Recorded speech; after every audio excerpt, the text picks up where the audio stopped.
انہیں مصیبت میں گرفتار کر دیں گے، پریشانی میں گرفتار کر دیں گے، عذاب میں گرفتار کر دیں گے، کچھ بھی ہو سکتا ہے۔ اللہ کا غضب، اللہ کا غصہ کسی بھی طریقے سے نازل ہو سکتا ہے۔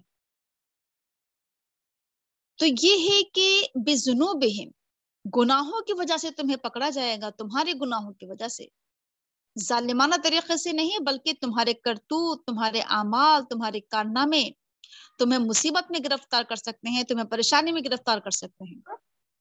یہ بات ہمارے سامنے اس سے پہلے بھی آ چکی ہے کہ اللہ تعالیٰ کیا کرتا ہے، اللہ تعالیٰ لوگوں کو ان کے گناہوں کی وجہ سے کسی مصیبت میں گرفتار کر دیتا ہے، کہ اگر ہمارے پر کوئی پریشانی ہے، کوئی آفت ہے، کوئی حادثہ، کوئی مصیبت ہے، تو جیسے میں نے کل کہا تھا کہ ہمیں سوچنا چاہیے کہ آخر ہم نے ایسا کیا گناہ کیا ہے، یقیناً ہم سے کوئی غلطی ہوئی ہے، یقیناً ہم سے کوئی خطا سرزد ہوئی ہے، کوئی لغزش ہوئی ہے، جس کی پاداش میں ہم مصیبت میں گرفتار ہو گئے ہیں۔ آگے اللہ تعالیٰ کہہ رہا ہے کہ اور کیا ہوتا ہے ان لوگوں کا جو ہدایت حاصل نہیں کرتے ہیں، وَنَطْبَعُ عَلَىٰ قُلُوبِهِمْ فَهُمْ لَا يَسْمَعُونَ، ہم ان کے دلوں پر مہر لگا دیتے ہیں۔ اس سے پہلے بھی یہ آیت ہمارے سامنے کئی مرتبہ آ چکی ہے نا، کہ ختم اللہ علی قلوبہم، اللہ نے ان کے دلوں پر مہر لگا دی ہے، وعلی سمعہم وعلی ابصارہم غشاوہ، ان کے کانوں پر مہر لگا دی ہے، ان کی آنکھوں پر پردہ پڑا ہوا ہے۔ تو کن لوگوں کے دلوں پر اللہ مہر لگا دیتا ہے؟ وہ لوگ جو ہدایت حاصل نہیں کرتے ہیں، جو کفر کے راستے پر چلتے ہیں، جو انکار کے راستے پر چلتے ہیں، جو تکذیب کے راستے پر چلتے ہیں۔ تو اللہ تعالیٰ کیا کرتے ہیں؟ اللہ تعالیٰ ان کے دلوں پر مہر لگا دیتے ہیں۔ سے کیا مراد ہے؟ مہر لگانے سے مراد یہ ہے کہ جیسے آپ نے دیکھا ہوگا کہ جب کسی چیز کو سیل کر دیا جاتا ہے تو پھر کیا ہوتی ہے کہ اس کے اندر پھر کوئی چیز داخل نہیں ہو پاتی ہے، اور نہ اس کے اندر سے کوئی چیز باہر نکل پاتی ہے جب کوئی چیز سیل ہوتی ہے۔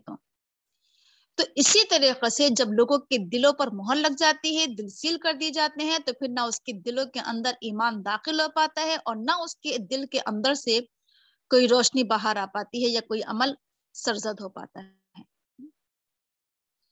اصل میں اس میں پوائنٹ یہ ہے سمجھنے کا کہ آخر اللہ تعالیٰ ایسا کیوں کرتا ہے، دلوں پر مہر کیوں لگاتا ہے۔ اس سے پہلے میں آپ کے سامنے یہ بات رکھ چکی ہوں کہ جب انسان دل کا صحیح استعمال نہیں کرے، جب انسان کیا کرے، دل سے غور و فکر نہ کرے، سوچے سمجھے نہیں، تو اللہ تعالیٰ کی اس نعمت کا اگر صحیح استعمال نہ کیا جائے، اور کوئی بھی نعمت ہو اللہ تعالیٰ کی، جب اس کا استعمال نہیں کیا جاتا ہے تو ان چیزوں پر کیا ہو جاتا ہے، زنگ لگ جاتا ہے، زنگ آلود ہو جاتی ہیں، وہ کام کی نہیں رہتی۔ جیسے مشینیں ہوتی ہیں نا، کہ اگر مشینوں کو کام میں نہ لیا جائے تو مشینیں کیا ہو جاتی ہیں، بیکار ہو جاتی ہیں، زنگ لگ جاتے ہیں اس میں، ہے نا۔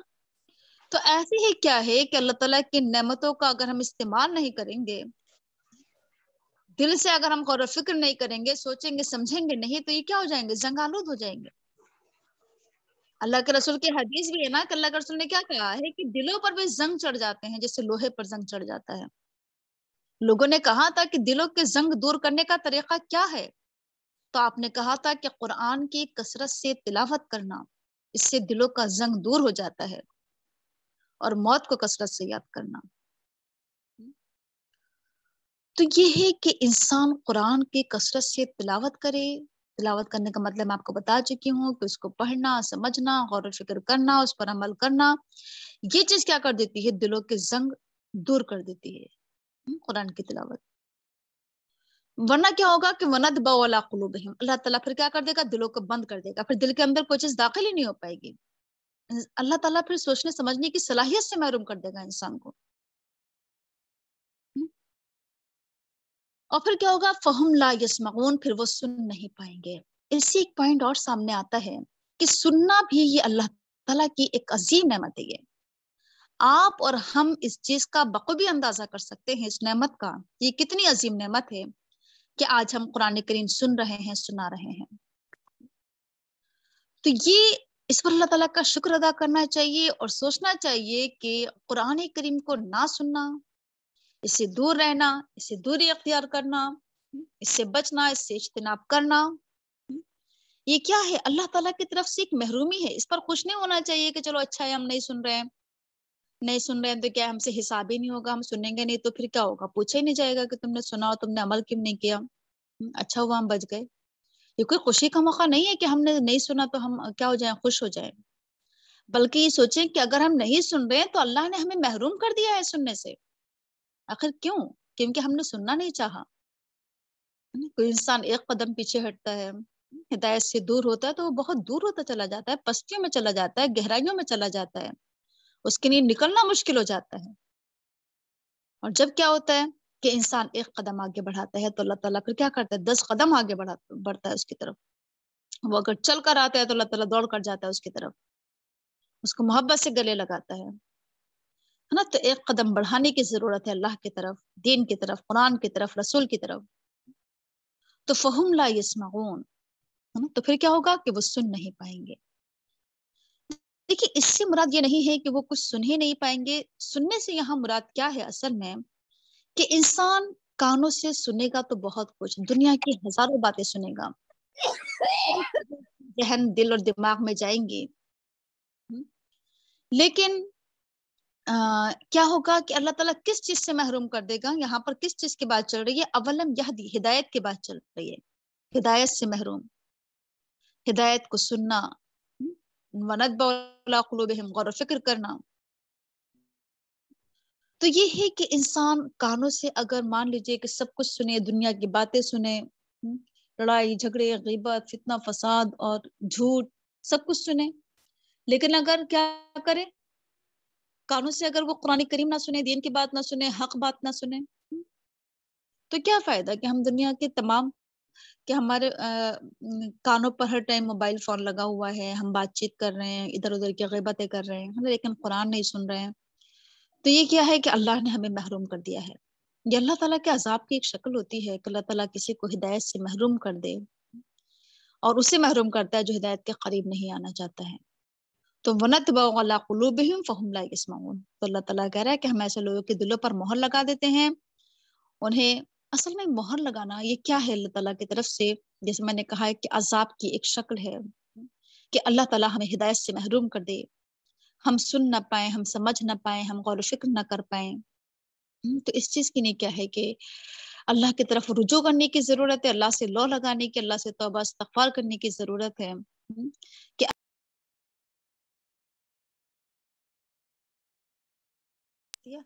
روحی باجی کا فون آ رہا ہے۔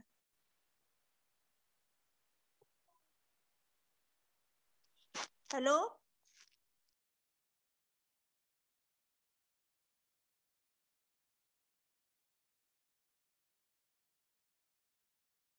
سو علیکہ رسولہم بالبینات فما كانوا ليؤمنوا بما كذبوا من قبل كذلك يطبع الله على قلوب الكافرين۔ یہ بستیاں ہیں، ان کے واقعات ہم آپ پر بیان کر رہے ہیں، اور یقیناً ان کے رسول ان کے پاس کھلی ہوئی نشانیاں لے کر آئے، پس یہ ایمان لانے والے نہیں ہیں کہ انہوں نے جھٹلا دیا اس سے پہلے۔ اسی طرح اللہ تعالیٰ کافروں کے دلوں پر مہر لگا دیتا ہے۔ واقعات بیان کرنے کے بعد اللہ تعالیٰ کہہ رہا ہے کہ کچھ بستیوں کے واقعات ہم نے آپ پر بیان کیے ہیں، ان کے حالات زندگی ہم نے آپ پر بیان کیے۔ اللہ تعالیٰ کہہ رہا ہے کہ وَلَقَدْ جَاءَتْهُمْ رُسُلُهُمْ بِالْبَيِّنَاتِ، ان کے رسول ان کے پاس کھلی ہوئی نشانیاں لے کر آئے تھے، بینات لے کر آئے تھے۔ بینات کی تشریح میں آپ کے سامنے اس سے پہلے کر چکی ہوں کہ ایک تو یہ کہ رسول جو کتاب لے کر آتے ہیں وہ بھی بینہ ہوتی ہے، رسول جو معجزات لے کر آتے ہیں وہ بھی بینات ہوتے ہیں، اور جو ان کے اوپر عذاب آتے ہیں وہ بھی بینات ہیں۔ رسول خود اپنے آپ میں بینہ ہیں۔ تو بہرحال اتنے زیادہ بینات، اتنے کھلے کھلے بینات سے مراد اتنے کھلے کھلے دلائل، اتنے واضح دلائل، اتنے کلیئر، اتنے مضبوط ثبوت اللہ تعالیٰ بھیجتا ہے رسولوں کے ساتھ، کبھی کتابوں کی شکل میں، کبھی معجزات کی شکل میں، اور کبھی اور بہت ساری نشانیاں ہوتی ہیں، کبھی آفاقی نشانیاں ہوتی ہیں۔ تو یہ اللہ تعالیٰ کہہ رہا ہے کہ رسول دلیل بھی لے کر آئے تھے ساتھ میں، یعنی اس کا ایک مطلب یہ بھی ہے کہ انہوں نے آ کر کھول کھول کر بیان کیا ہر چیز کو، اللہ کے احکامات کھول کھول کر بتائے، تعلیمات کھول کھول کر بیان کی، لیکن ہوا کیا کہ فما کانوا لیؤمنوا بما کذبوا من قبل، چونکہ ان لوگوں نے تکذیب کی، چونکہ انہوں نے جھٹلایا پہلے ہی سے، اس لیے یہ لوگ ایمان لے کر نہیں آئے۔ پہلے کے لوگوں نے بھی جھٹلایا، یہ بھی جھٹلا رہے ہیں، پہلے کے لوگ بھی ایمان لے کر نہیں آئے، یہ بھی ایمان لے کر نہیں آ رہے ہیں۔ یعنی انسان جب ایک مرتبہ تکذیب کر دیتا ہے، جھٹلا دیتا ہے، تو پھر وہ مانتا ہی نہیں ہے، قبول ہی نہیں کرتا ہے، پھر وہ ایمان ہی نہیں لاتا ہے۔ جو ماننے والے ہوتے ہیں وہ کیا کرتے ہیں؟ مان لیتے ہیں، نہ ان کو دلیلوں کی ضرورت پڑتی ہے، نہ انہیں معجزات کی ضرورت ہوتی ہے، نہ انہیں ثبوت و پروف کی ضرورت ہوتی ہے، اور جو معجزات ہی کا مطالبہ کرتے رہتے ہیں وہ صرف بہانے بازی کرتے ہیں، انہیں ایمان لانا نہیں ہوتا ہے۔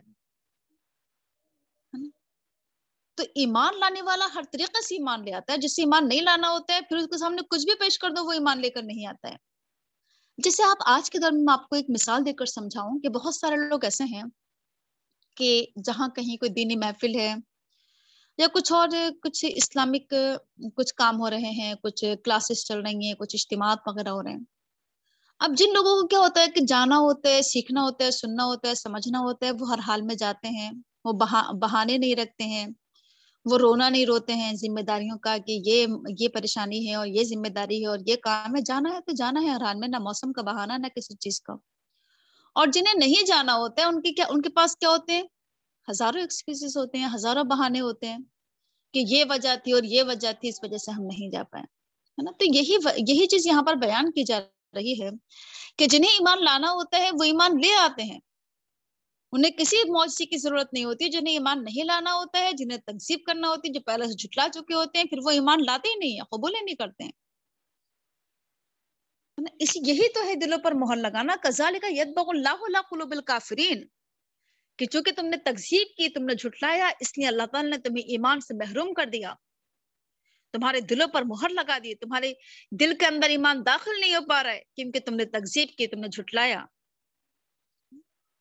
تو اس طریقے سے اللہ تعالیٰ پھر کیا کر دیتا ہے؟ دلوں کو سوچنے سمجھنے کی صلاحیت سے محروم کر دیتا ہے کہ اگر ہمارے پاس دل تو ہوں اور ہم دلوں سے بہت کچھ سوچیں اور سمجھیں، دنیا کے ہزاروں باتیں سوچیں سمجھیں، دنیا کے ہزاروں ٹینشن، ہزاروں فکر، ہزاروں غم ہمارے دلوں میں ہوں، لیکن دین کی فکر نہ ہو، دین کا غم نہ ہو، اپنے ایمان کی فکر، اپنے ایمان کا غم نہ ہو، ہم دین کے بارے میں کچھ نہ سوچیں، کچھ نہ فکر کریں، کچھ نہ غم کریں، تو یہ ہے کہ دلوں پر مہر لگ جانا، کہ دلوں میں سب کچھ ہے لیکن ایمان نہیں ہے، ساری سوچیں ہیں لیکن دین کی سوچ نہیں ہے، سارے غم ہے لیکن دین کا غم نہیں ہے، ساری فکریں ہیں لیکن دین کی فکر نہیں ہے۔ یہ ہے دلوں پر مہر لگ جانے کا مطلب، کہ ہم اپنے دل کا ہم نے صحیح استعمال نہیں کیا، دین پر غور و فکر نہیں کیا۔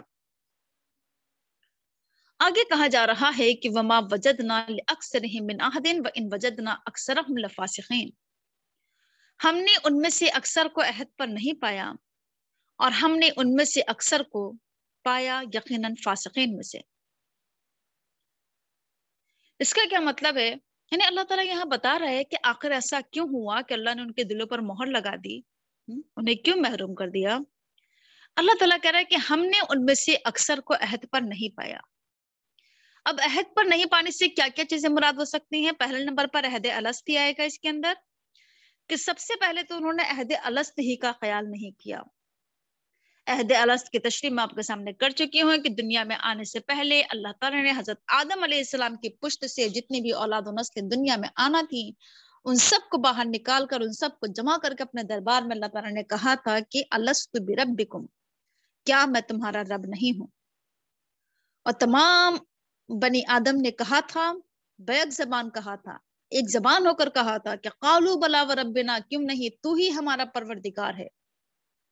اور دنیا میں آ کر انسان نے کیا کیا؟ اس عہد کو بھلا دیا، اسے فراموش کر دیا، اس سے غافل ہو گیا، اس عہد کا پاس و لحاظ نہیں کیا، عہد کو پورا نہیں کیا، توڑ دیا عہد کو۔ اللہ کو رب بنانے کا دعویٰ کر کے آیا تھا وہ دنیا میں، اور دنیا میں آ کر کیا کر دیا؟ وعدہ خلافی کی، عہد کے خلاف ورزی کی۔ تو اللہ تعالیٰ کہہ رہا ہے کہ ہم نے ان میں سے اکثر کو عہد پر نہیں پایا۔ دوسرا اس کا مطلب کیا ہو سکتا ہے کہ انسان ایمان لانے کے بعد یعنی کلمہ پڑھنے کے بعد جب انسان مسلمان ہو جاتا ہے تو یہ کلمہ خدا اور بندے کے درمیان ایک معاہدہ ہوتا ہے، ایک عہد ہوتا ہے۔ اس کلمے کے ذریعے انسان ہے نا یہ دعویٰ کرتا ہے، یہ اقرار کرتا ہے کہ اللہ کے سوا میں کسی کی عبادت نہیں کروں گا اور رسول کی اطاعت کروں گا یا کروں گی جو بھی ہے۔ تو یہ ایک معاہدہ ہے خدا اور بندے کے درمیان۔ اب اگر انسان اس کلمے کو پڑھ تو لے زبان سے لیکن اس پر عمل نہ کرے، اس کے خلاف چلے، تو یہ کیا ہے؟ عہد کے خلاف ورزی ہے، اس معاہدے کے خلاف ورزی ہے یہ۔ اس طرح سے بہت سارے عہد ہو سکتے ہیں کہ انسان نماز پڑھتا ہے، نماز میں انسان اللہ تعالیٰ سے بہت سارے عہد کرتا ہے کہ یا کا نعبد و یا کا نستعین، اور انسان کیا کرے؟ اس کے خلاف چلے، نہ اللہ کی عبادت کرے اور نہ اللہ سے مدد چاہے۔ تو یہ کیا ہے؟ وہ کیا کر رہا ہے؟ عہد کے خلاف ورزی کر رہا ہے۔ قرآن بندے اور خدا کے درمیان ایک معاہدہ ہے۔ قرآن کا پڑھنا یہ کیا ہے کہ ہم اللہ سے عہد کرتے چلے جاتے ہیں کہ ہاں ہم یہ کریں گے اور یہ کریں گے ایک ایک آیت کو پڑھنے کے بعد، لیکن اگر ہم اس پر نہ چلیں تو یہ کیا ہے؟ عہد کے خلاف ورزی ہے۔ اسی چیز کو اللہ تعالیٰ کہہ رہا ہے کہ ہم نے ان میں سے اکثر کو عہد پر نہیں پایا، اس لیے ہم نے کیا کر دیا؟ انہیں ہدایت سے محروم کر دیا۔ وَإِن وَجَدْنَا أَكْثَرَهُمْ لَفَاسِقِينَ، ہم نے تو ان میں سے اکثر کو یقیناً فاسق پایا، فاسق، نافرمان، فاجر، گناہگار، حدوں کو توڑنے والا، حدوں کو پھلانگنے والا، حد سے آگے بڑھ جانے والا، فسق و فجور کرنے والا، اکثریت انہی کی ہے۔ تو دنیا میں اکثریت جو ہے وہ فاسقین کی ہے، اور دنیا میں بہت کم لوگ ایسے ہیں جو ایمان لانے والے ہیں، بہت کم لوگ ہیں جو شکر کرنے والے ہیں، اکثر ناشکر ہیں، بہت کم لوگ ہیں جو ہدایت پر ہیں، اکثر کیا ہیں؟ دلالت میں ہیں، گمراہی میں ہیں۔ تو کبھی نہیں دیکھنا چاہیے ہمیں کہ اکثر لوگ کدھر جا رہے ہیں۔ ہم اکثر یہی کہتے ہیں نا کہ سب تو ادھر جا رہے ہیں، سب تو ادھر چل رہے ہیں، تو اگر ہم اکثریت کے پیچھے رہیں گے تو پھر کیا ہو جائیں گے؟ گمراہ ہو جائیں گے۔ دیکھنا یہ صحیح راستہ کیا ہے، اگرچہ اس پہ کم لوگ ہوں، اگرچہ صحیح راستے پر ہمیں تنہا چلنا پڑے، اکیلے چلنا پڑے، لیکن صحیح راستے پر چلیں، اکثریت کے پیچھے نہ چلیں۔ اب اس کے آگے جو واقعہ شروع ہو رہا ہے وہ حضرت موسیٰ علیہ السلام کا واقعہ ہمارے سامنے بیان کیا جائے گا، اور موسیٰ علیہ السلام کا واقعہ قرآن کریم میں سب سے زیادہ بیان کیا گیا ہے، سارے نبیوں کے مقابلے میں سب سے زیادہ حضرت موسیٰ علیہ السلام کا واقعہ بیان ہوا ہے۔ یہ واقعہ بہت آپ کا بھی پڑھا ہوا ہے، ہمارا بھی پڑھا ہوا ہے سب کا، اس لیے ہم بہت تیزی کے ساتھ آگے بڑھیں گے ان تمام آیات کا ایک طریقہ سے ریویژن کرتے ہوئے، کیونکہ بار بار یہ آیات ہمارے سامنے آئیں گی اور آ بھی چکی ہیں، اس لیے ہم کیا کریں گے، اور چونکہ دیکھیے یہ واقعہ بہت آگے تک ہے، بہت لمبا ہے، اس لیے چلیے پڑھ لیتے ہیں۔ ثم بعثنا من بعدهم موسى بآياتنا الى فرعون وملئه فظلموا بها فانظر كيف كان عاقبة المفسدين۔ پھر ان کے بعد ہم نے موسیٰ علیہ السلام کو بھیجا اپنی آیات لے کر فرعون کے پاس اور اس کے سرداروں کے پاس، تو انہوں نے اس پر ظلم کیا، پس دیکھو کہ مفسدین کا انجام کیا ہوا۔ ان کے بعد ہم نے موسیٰ کو بھیجا، ان کے بعد سے کیا مراد ہے؟ ان قوموں کے بعد، جتنے قوموں کا ہمارے سامنے ذکر آیا ہے ابھی، یہ قوم عاد، قوم سمود، قوم شعیب، قوم لوط، اب اللہ تعالیٰ کہہ رہا ہے کہ ان کے بعد ہم نے موسیٰ علیہ السلام کو بھیجا۔ بنی اسرائیل میں آئے تھے موسیٰ علیہ السلام، تو اللہ تعالیٰ کہہ رہا ہے کہ بآیاتنا، ہم نے اپنی آیات لے کر بھیجا۔ آیات میں نے بتایا کہ معجزات کو بھی آیات کہا جاتا ہے۔ موسیٰ علیہ السلام کی جو آیات تھے، جو معجزات تھے، وہ بہت مشہور ہیں، آپ کو اور ہمیں پتہ ہے۔ اس میں سے ایک مشہور نشانی کیا ہے؟ ید بیضاء، یعنی چمکتا ہوا ہاتھ، سفید ہاتھ۔ دوسری نشانی کیا ہے؟ عصائے موسیٰ، موسیٰ کی لاٹھی۔ یہ دو عظیم معجزے تھے جو موسیٰ علیہ السلام کو لے کر بھیجا گیا تھا۔ کہاں بھیجا گیا تھا؟ الی فرعون و ملئہ، فرعون کے پاس اور فرعون کے جتنے بھی سربراہ لوگ تھے، بڑے لوگ تھے، وزراء تھے، وزیر تھے، سردار تھے، اس کے دربار کے بڑے بڑے لوگ، بڑے بڑے وزیر، ان سب کی طرف موسیٰ علیہ السلام کو بھیجا گیا۔ فَظَلَمُوا بِهَا، تو اچھا اصل میں ایک بات اور بھی دھیان میں رکھنا ہے کہ فرعون جو ہے یہ اصل میں یہ مصر کی بادشاہ بادشاہوں کا لقب ہوا کرتا تھا، یعنی کسی ایک انسان کا نام نہیں ہے یہ فرعون. مصر میں جتنے بھی بادشاہ ہوا کرتے تھے ان کے لقب، یعنی وہ لوگ فرعون کے نام سے مشہور تھے. اس لیے آپ دیکھیے کہ آج بھی اگر کسی بادشاہ کے اندر یا کسی انسان کے اندر اگر تکبر ہو، غرور ہو، گھمنڈ ہو، تو کیا کہا جاتا ہے کہ اس کے اندر فرعونیت پائی جاتی ہے، فرعون جیسا کیریکٹر، فرعون جیسا کردار. اور مصر کے اندر ایک کے بعد ایک بادشاہ جو ہوئے ان کی فرعون کے نام سے وہ لوگ مشہور تھے. ہمارے یہاں بولا جاتا ہے پریسیڈنٹ بولا جاتا ہے نا، یا وزیر اعظم یا صدر، اس طریقے سے بولا جاتا ہے، پردھان منتری وغیرہ. تو وہاں کا ایک لقب تھا کہ وہاں کے لوگوں کو فرعون بولا جاتا تھا، مصر کے بادشاہوں کو. نام الگ الگ رہے ہیں وہاں کے بادشاہوں کے.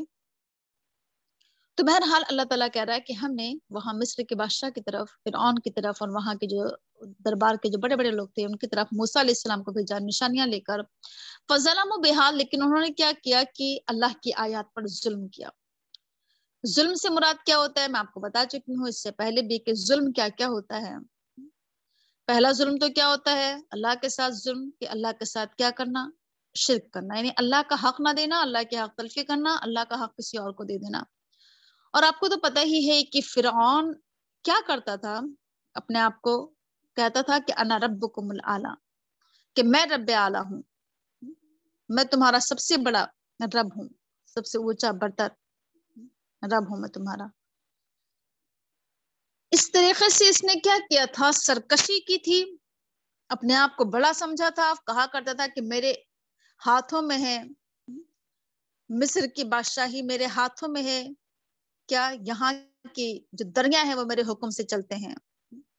بہت اس کو اپنے اوپر تکبر، غرور اور گھمنڈ. اور جس طریقے سے فرعون نے ظلم مچایا ہے اور فتنہ اور فساد برپا کیا ہے دنیا میں، کیا کیا کرتا تھا کہ انسانوں کے اندر میخیں ٹھکوانا، کیلے ٹھکوانا، ایسا ظلم اس نے کیا کہ اس جیسا ظلم کبھی کسی نے نہیں کیا ہوگا انسانوں کے ساتھ.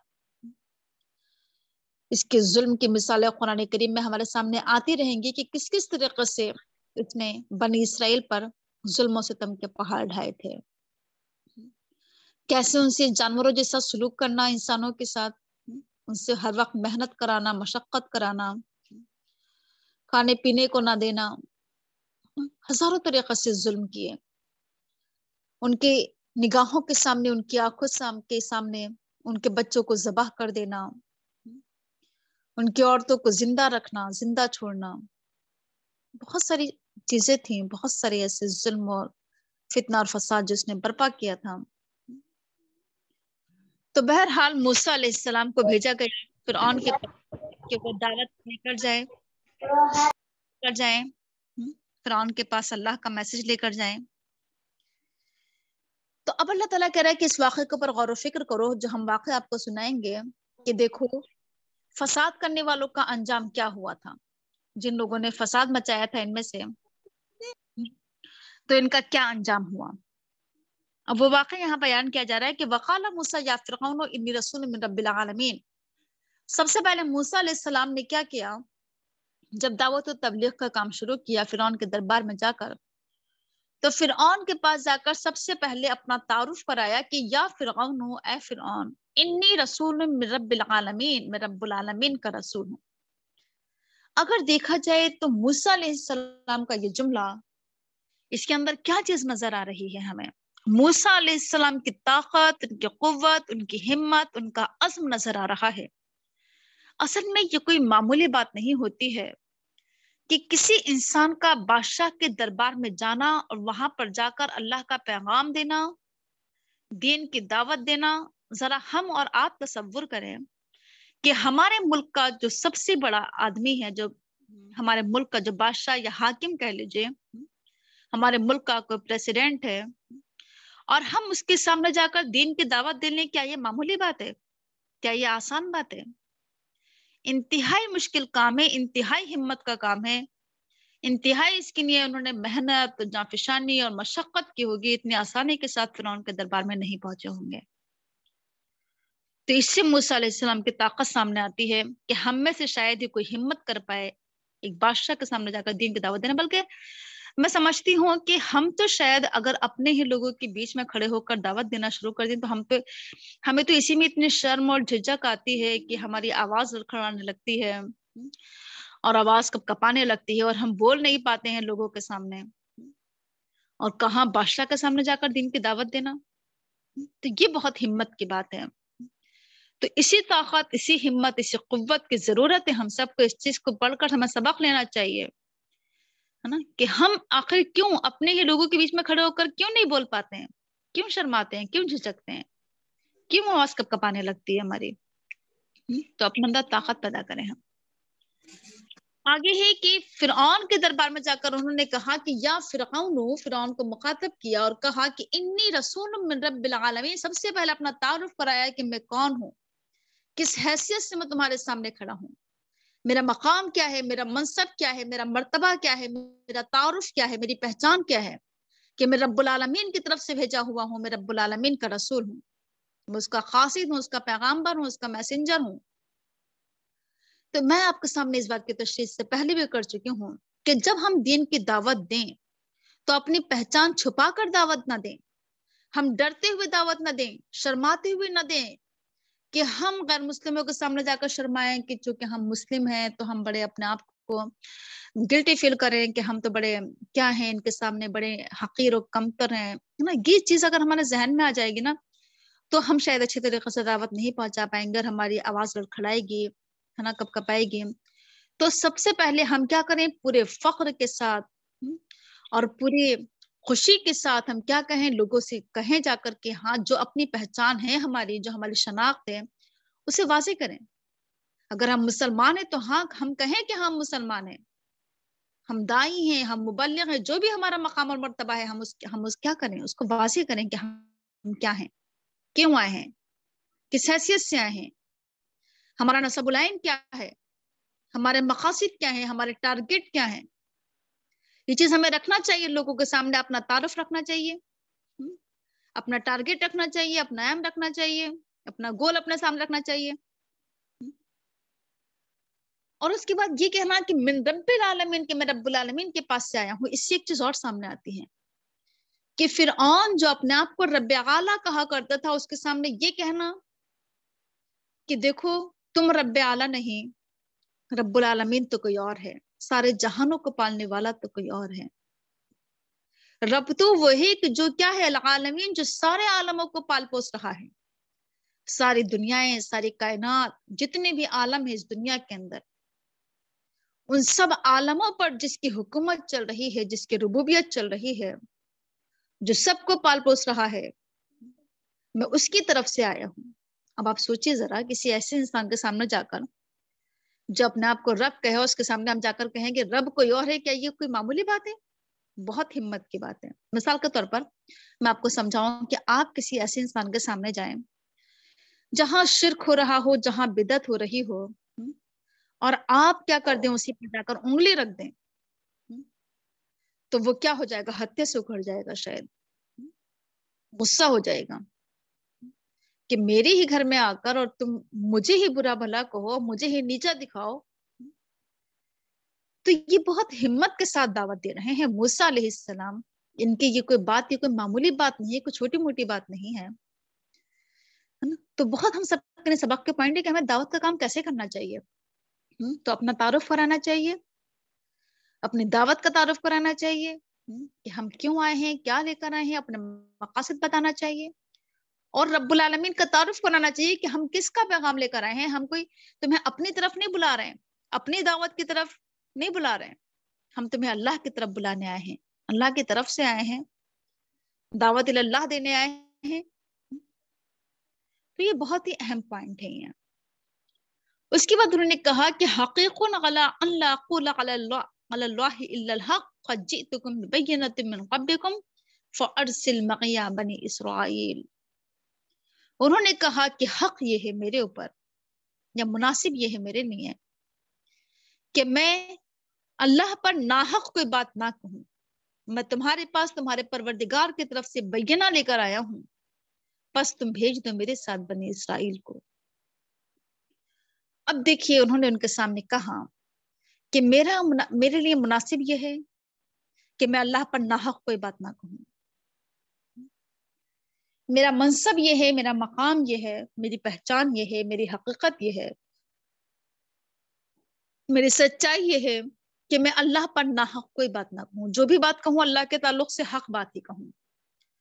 میں تمہارے پاس حق لے کر آیا ہوں، سچائی لے کر آیا ہوں، دین حق لے کر آیا ہوں. اللہ کا سچا تعارف تمہارے سامنے پیش کر رہا ہوں. اللہ کی سچی پہچان تمہارے سامنے پیش کروں گا اور کر رہا ہوں.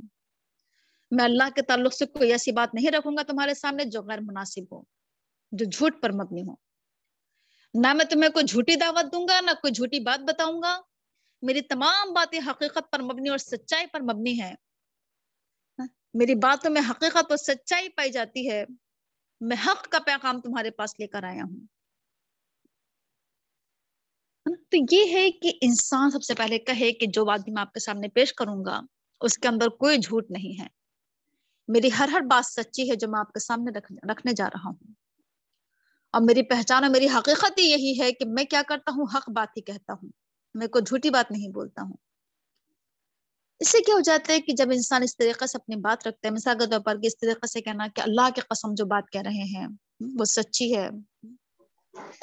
اللہ کے رسول کہا کرتے تھے نا کہ اس ذات کی قسم جس کے قبضے میں محمد کی جان ہے. تو اس سے باتوں میں ایک تاکید، ایک وزن پیدا ہو جاتا ہے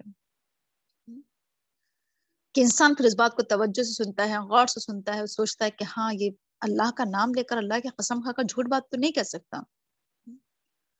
تو لوگوں کے سامنے واضح کر دینا چاہیے کہ جو بات ہم آپ کے سامنے بتانے جا رہے ہیں وہ بالکل سچی ہے، ایک دم اس میں کوئی جھوٹ نہیں ہے. اور ہمارے لیے بالکل مناسب نہیں ہے کہ ہم اللہ کے تعلق سے بھلا جھوٹ بولیں گے. ایسا کیسے ہو سکتا ہے کہ ہم اللہ کے تعلق سے کوئی جھوٹی بات کہیں؟ یہ ہمارا مقام نہیں ہے. تو دیکھیے لوگوں کے سامنے سچی بات رکھنا ہے، یعنی لوگوں کے سامنے اصل میں یہ چیز بھی ہے اس میں پوائنٹ کا ایک بات کہ ہم لوگوں کے سامنے ایسے باتیں پیش نہ کیا کریں کہ جس میں جھوٹ اور سچ کی آمیزش ہو، جھوٹے سچے واقعات ہوں، کمزور روایتیں ہوں، کمزور احادیث ہوں. یہ تمام باتیں پیش نہ کریں. حق بات پیش کریں، بالکل اوتھینٹک، بالکل صحیح، بالکل سچی ایک دم. سب سے پہلے تو قرآن کریم کیا ہے، حقیقت پر مبنی کلام ہے کہ قرآن کریم کی دعوت لوگوں کے سامنے رکھیں. پھر اس کے بعد اگر ہم احادیث پیش کریں، حدیث پیش کریں تو صحیح احادیث، صحاح ستہ کی احادیث پیش کریں. ہم اس کا حوالہ دیں، بخاری، مسلم، ترمذی، نسائی، ابن ماجہ، ابو داؤد، یہ جو صحاح ستہ ہیں. تو ان احادیث کا مطالعہ کیا کریں، ان احادیث کو پڑھا کریں، اس کے حوالے اس کی ریفرنس دیا کریں. تو حق بات لوگوں کے سامنے پیش کریں. اس کے بعد یہ کہ قد جئتکم ببینۃ من ربکم، میں تمہارے پروردگار کی طرف سے بینہ لے کر آیا ہوں. بینہ کی تشریح میں نے ابھی آپ کے سامنے کی تھی کہ موسیٰ علیہ السلام معجزات بھی لے کر گئے تھے ان کے سامنے، یعنی نشانیاں، ید بیضاء اور عصا موسیٰ بھی لے کر گئے تھے پروردگار کی طرف سے. اس میں کچھ پوائنٹ، ایک تو یہ کہ بینہ جو ہوتے ہیں وہ رب کی طرف سے آتے ہیں، چاہے وہ معجزات ہوں، چاہے وہ کتابیں ہوں، چاہے وہ اور بہت سارے جو چیزیں ہو سکتی ہیں. جتنے بھی بینہ ہیں وہ کیا ہوتے ہیں، من ربکم، جو رب کی طرف سے ہوتے ہیں وہی صحیح ہوتے ہیں. یعنی ایک اس کے اندر ایک طاقت، ایک قوت پائی جاتی ہے. جیسے مثال کے طور پر قرآن کریم ایک بینہ ہے. کیوں ہے یہ بینہ؟ کیونکہ یہ رب کی طرف سے آیا ہے. اب قرآن کریم کے اندر جو وزن ہے، جو طاقت ہے، جو قوت ہے، وہ دوسرے کلام میں نہیں ہو سکتی. قرآن کریم ایک دلیل ہے، قرآن کریم ایک برہان ہے، قرآن کریم ایک ثبوت ہے، ایک پروف ہے، ایک کھلی ہوئی بات ہے، یہ اوتھینٹک ہے یہ. تو اس لیے کیا ہے کہ لوگوں کے ساتھ ہمارے پاس جو بھی بینہ ہو ہم وہ لوگوں کے پاس لے کر جائیں. جسے میں نے آپ کو مثال دے کر سمجھایا کہ آج ہمارے پاس بینہ کی شکل میں کیا ہے، قرآن ہے آج ہمارے ہاتھوں میں. یہ ایک بینہ ہے. اس قرآن کی دعوت کو لے کر جانا ہے ہمیں لوگوں کے پاس کہ قد جئتکم ببینۃ من ربکم، کہ یہ تمہارے پروردگار کی طرف سے آیا ہے، یہ میں تمہارے پاس لے کر آیا ہوں. اسے لے کر جانے کی ضرورت ہے لوگوں کے بیچ میں. اس کا پیغام لے کر جائیں، اس کے احکامات و تعلیمات لوگوں کے بیچ میں لے کر جائیں. اس کے بعد پھر انہوں نے آگے کہا کہ دوسرا جو میرا مقصد ہے تمہارے پاس آنے کا، ایک تو یہ کہ میں تمہیں رب کی طرف دعوت دے رہا ہوں، رب کا پیغام لے کر آیا ہوں، رب کی طرف بلا رہا ہوں، سچی بات بتا رہا ہوں میں تمہیں. اور دوسرا یہ ہے کہ بنی اسرائیل پر جو تم اتنے ظلم و ستم کر رہے ہو، بنی اسرائیل کو تم نے اپنا غلام بنا لیا ہے، میں انہیں تمہاری غلامی سے چھڑانے کے لیے آیا ہوں، نجات دلانے کے لیے کہ تم بنی اسرائیل کو چھوڑ دو، ان پر ظلم و ستم نہ کرو، انہیں اپنا غلام نہ بناؤ، انہیں آزاد کر دو، انہیں میرے ساتھ بھیج دو۔ بنی اسرائیل تو شاید آپ سب جانتی ہوں گے نا کہ بنی اسرائیل کی جو حقیقت ہے یا جو اس کی سچائی ہے وہ کیا ہے۔ اسرائیل کس کا لقب ہے؟ میں آپ کے سامنے اس کی تشریح کر چکی ہوں، ایک مرتبہ اور ریوائز کر دیتی ہوں کہ اسرائیل ہے کیا اصل میں۔ یہ ہو سکتا ہے آپ میں سے کچھ لوگ نئے اسٹوڈنٹ ہو تو نہیں جان پائیں اس چیز کو، تو اس لیے بتا رہی ہوں کہ حضرت ابراہیم علیہ السلام کے 2 بیٹے تھے، اسماعیل اور اسحاق۔ حضرت اسحاق کے بیٹے تھے حضرت یعقوب علیہ السلام۔ حضرت یعقوب علیہ السلام کی 12 بیٹے تھے۔ حضرت یعقوب علیہ السلام کا لقب تھا اسرائیل۔ اسرائیل کا میننگ ہوتا ہے اللہ کا بندہ۔ تو حضرت یعقوب علیہ السلام کی 12 بیٹے تھے۔ ان 12 بیٹوں سے جو اولاد اور نسلیں جو چلی ہیں وہ 12 قبیلوں میں تقسیم ہو گئے۔ 12 بیٹوں کی 12 اولاد و نسلیں 12 قبیلے بن گئے تھے اس سے۔ تو یہ جو حضرت یعقوب علیہ السلام کی جو اولادیں تھیں یہ بنی اسرائیل کے نام سے مشہور ہوئی ہیں، کہ اسرائیل کے بیٹے یعنی یعقوب علیہ السلام کے بیٹے، جس میں حضرت یوسف علیہ السلام بھی ہے نا۔ یعقوب علیہ السلام کے بیٹے یوسف علیہ السلام تھے، ان کے 11 بھائی تھے، آپ پڑھ چکی ہیں۔ تو یہ جو پوری جو ایک نسل چلی ہے حضرت یعقوب علیہ السلام سے، یہ بنی اسرائیل کے نام سے مشہور ہوئی ہے۔ اور بنی اسرائیل میں کیا ہوا ہے؟ بہت سارے نبی آئے ہیں، جیسے موسیٰ علیہ السلام آئے بنی اسرائیل میں، حضرت عیسیٰ علیہ السلام آئے، اسی طریقے سے بہت سارے نبی آئے ہیں بنی اسرائیل میں جو آپ آگے چل کر پڑھیں گے۔ اکثر نبی بنی اسرائیل میں آئے ہیں، ٹھیک ہے نا جی؟ کچھ کہنا ہے کسی کو کیا؟ چلیے اچھا، تو اب یہ کیا کرنے آئے تھے کہ کون؟ حضرت موسیٰ علیہ السلام بنی اسرائیل کو فرعون کی غلامی سے نجات دلانا چاہتے تھے۔ اس کے بعد ہے، اچھا پورا کرنے روکا، پھر آپ کو جو بھی سوال ہو آپ کر لینا۔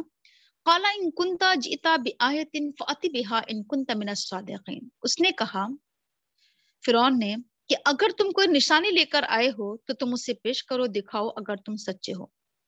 یعنی اگر تم واقعی اللہ کے رسول ہو، اگر تم واقعی اپنے نبوت کے دعوے میں سچے ہو تو کیا ثبوت ہے تمہارے پاس کہ تم نبی ہو؟ کیا پروف ہے تمہارے پاس؟ کیا نشانی ہے تمہارے پاس؟ ہے نا، کچھ پروف دکھاؤ، کوئی نشانی دکھاؤ، اگر ہو تمہارے پاس تو پیش کرو۔ تو کیا ہوا؟ موسیٰ علیہ السلام کے پاس جو نشانی تھی وہ انہوں نے پیش کیا۔ فَأَلْقَىٰ عَصَاهُ، انہوں نے اپنی لاٹھی ڈال دی اس کی نگاہوں کے سامنے، اور ان کی جو لاٹھی تھی وہ معجزہ کیا تھی کہ وہ اژدہا بن جایا کرتی تھی۔ فَإِذَا هِيَ ثُعْبَانٌ مُبِينٌ، کہ وہ کیا ہوا؟ ایک کھلا ہوا، ایک بہت بڑا ایک کھلا ہوا اژدہا کی شکل اختیار کر لی ان کی لاٹھی نے۔ یہ ایک معجزہ تھا۔ یہ دوسرا معجزہ پیش کیا کہ وَنَزَعَ يَدَهُ فَإِذَا هِيَ بَيْضَاءُ لِلنَّاظِرِينَ، انہوں نے اپنا ہاتھ کھینچا، یعنی کہاں سے وہ اپنے بغل میں اپنا ہاتھ رکھتے تھے اس کو نکالتے تھے، فَإِذَا هِيَ بَيْضَاءُ لِلنَّاظِرِينَ، تو ان کا ہاتھ روشن ہو جایا کرتا تھا، چمکنے لگتا تھا دیکھنے والوں کے لیے۔ قرآن کریم میں آتا ہے کہ من غیر سوء، اس میں کوئی تکلیف بھی نہیں ہوتی تھی، اور روشن ہو جاتا تھا، چمکنے لگتا تھا وہ بغیر کسی تکلیف کے، بعد میں وہ ٹھیک و درست ہو جایا کرتا تھا، کوئی اس میں کلر میں چینجنگ نہیں آتی تھی، صحیح رہتا تھا۔ یہ ایک معجزہ تھا اللہ تعالیٰ کی طرف سے۔ یعنی معجزہ کا مطلب ہوتا ہے ایک عجیب و غریب کام، ایک ایسا کام کہ جو ایک کام کوئی مطلب ایک ایسی چیز جو ایک عام انسان آسانی کے ساتھ کر کے نہ دکھا سکے، ایک ناممکن چیز کو ممکن کر کے دکھا دینا اللہ کے حکم سے، یہ ایک معجزہ ہوتا ہے۔ معجزہ کے معنی کہ جس سے سامنے والا انسان عاجز ہو جائے، لاجواب ہو جائے، اس کے سامنے کوئی جواب نہ رہے، اسے معجزہ کہتے ہیں۔ ان معجزات کو دیکھنے کے بعد قال الملأ من قوم فرعون ان هذا لساحر علیم، اس کے قوم کے سرداروں نے کہا کہ بے شک یہ تو بہت بڑا جادوگر، جاننے والا جادوگر معلوم ہوتا ہے۔ تو لوگوں نے کیا سمجھا، قوم فرعون نے کیا سمجھا؟ ان معجزات کو جادو سمجھا۔ انہوں نے یہ نہیں سوچا کہ یہ ایک نبی ہے تو یہ ایک ثبوت کے طور پر اپنی نبوت کو ثابت کرنے کے لیے یہ معجزہ دکھا رہا ہے، بلکہ انہوں نے کیا سوچا کہ یہ ایک جادو ہے۔ یعنی لوگوں کی آپ سوچ دیکھیے ذرا، لوگوں کی مینٹلٹی دیکھیے آپ، کتنی گھٹیا، کتنی حقیر اور کمتر ہوتی ہے کہ اللہ کا نبی آپ کے سامنے دعوت پیش کر رہا ہے، آپ سے کہہ رہا ہے کہ میں سب کچھ ایک دم آپ کو سچ سچ بات بتانے جا رہا ہوں، معجزات بھی لایا ہوں، یعنی نشانیاں بھی لے کر آیا ہوں۔ ان نشانیوں کو دیکھنے کے بعد پھر یہ کہنا کہ یہ تو جادوگر ہے، یہ تو جادو دکھا رہا ہے.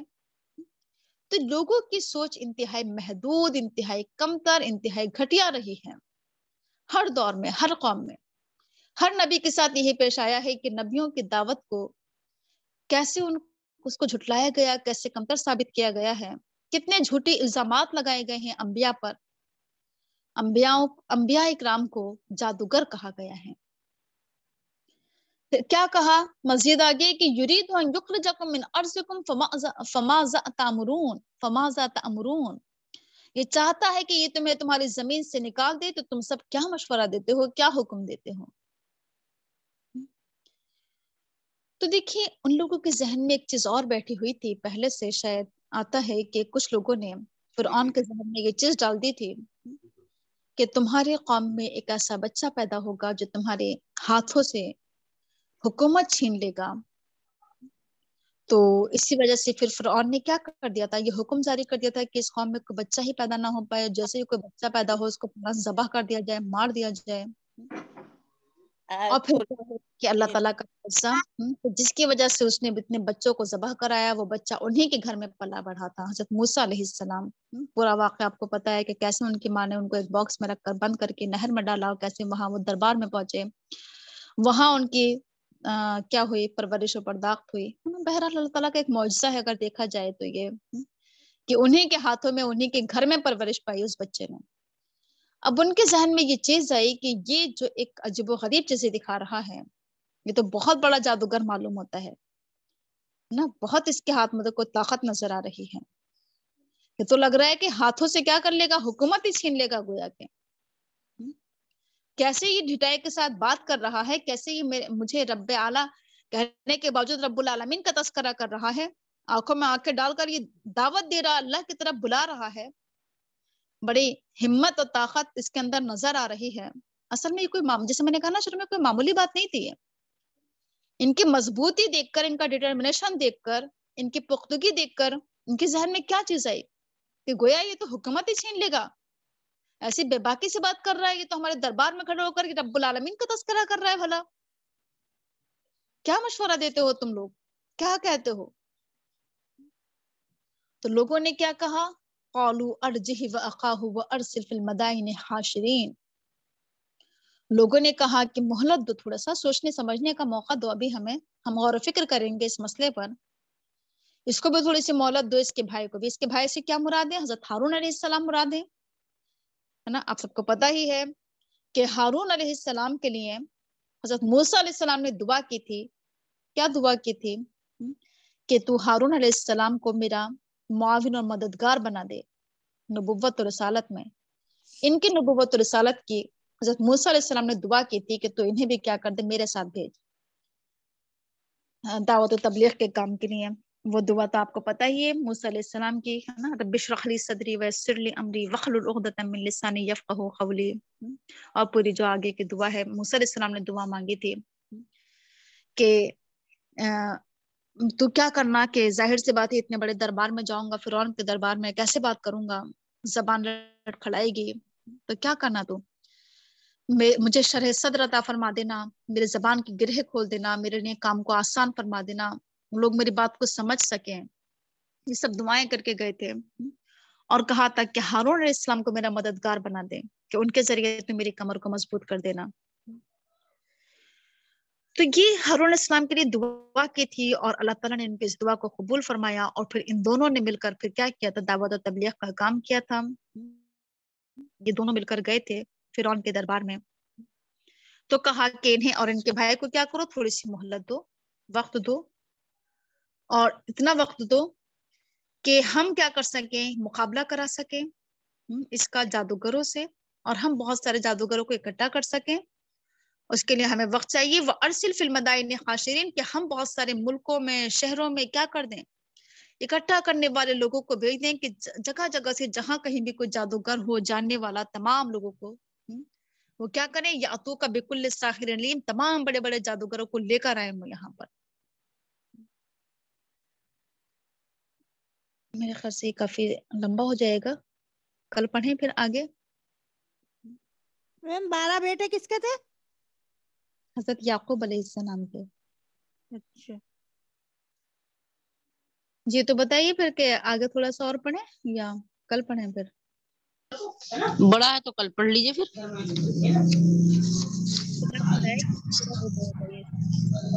اور نہیں تو کر بھی سکتے ہیں, تو 37 ہو رہا ہے. تو ٹھیک ہے پھر اتنا رہنے دیتے ہیں. اگر کسی کو کوئی سوال کرنا ہو آج کے سبق کے تعلق سے تو سوال کر سکتی ہیں. اگر کوئی بات سمجھ میں نہیں آئی ہو تو معلوم کر سکتی ہیں.